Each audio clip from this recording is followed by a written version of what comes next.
Assalamualaikum warahmatullahi wabarakatuh.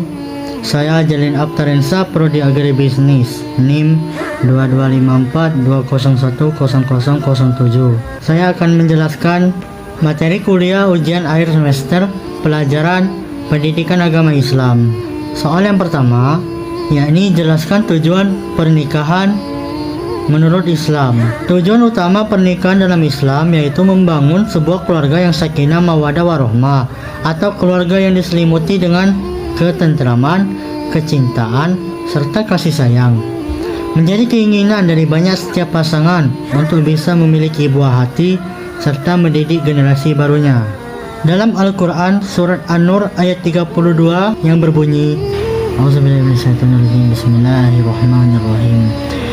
وَأَنكِحُوا الْأَيَامَ مِنكُمْ وَالصَّالِحِينَ مِنْ عِبَادِكُمْ وَإِمَائِكُمْ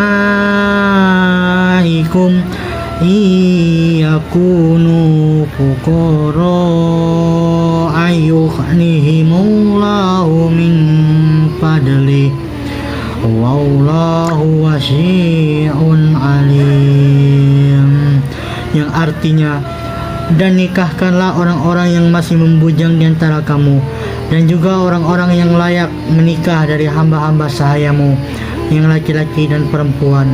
Jika mereka miskin, Allah akan memberi kemampuan kepada mereka dengan karunia-Nya, dan Allah Maha Luas pemberiannya, Maha Mengetahui.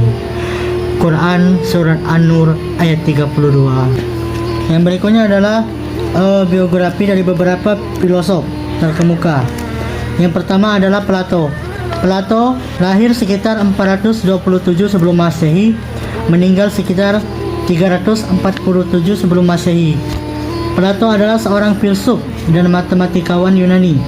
Secara spesifik dari Athena, dilihat dari perspektif sejarah filsafat, Plato digolongkan sebagai filsuf Yunani kuno.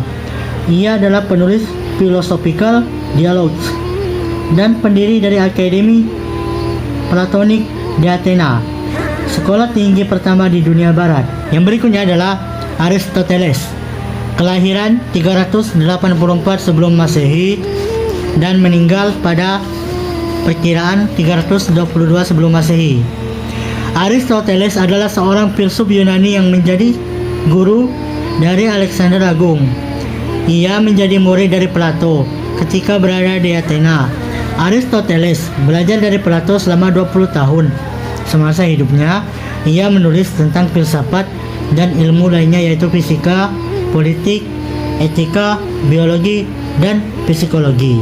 Dan yang terakhir adalah Al-Farabi, lahir di Farab, Kazakhstan pada 872 Masehi dari seorang ayah keturunan Persia dan ibu berdarah Turki. Nama lengkap Al-Farabi atau Abu Nasir Muhammad bin Al-Faraq Al-Farabi adalah ilmuwan dan filsuf Islam berasal dari Farab. Ia juga dikenal dengan nama Abu Nasir Al-Farabi dan meninggal sekitar 950 Masehi di Damaskus, Suriah. Dan yang berikutnya adalah kedudukan akidah dan fungsinya. Kedudukan akidah sangat penting bagi umat muslim karena berfungsi sebagai pondasi yang mana itu adalah pokok atau dasar keyakinan yang harus dipegang oleh setiap muslim agar selalu mendekatkan diri kepada Allah Subhanahu wa taala dengan melakukan kebenaran dan menjauhi larangan-larangan Allah. Rasulullah SAW memulai dakwanya secara sembunyi-sembunyi di awal kenabiannya agar menjaga keselamatan umat muslim dari kekejaman orang kafir.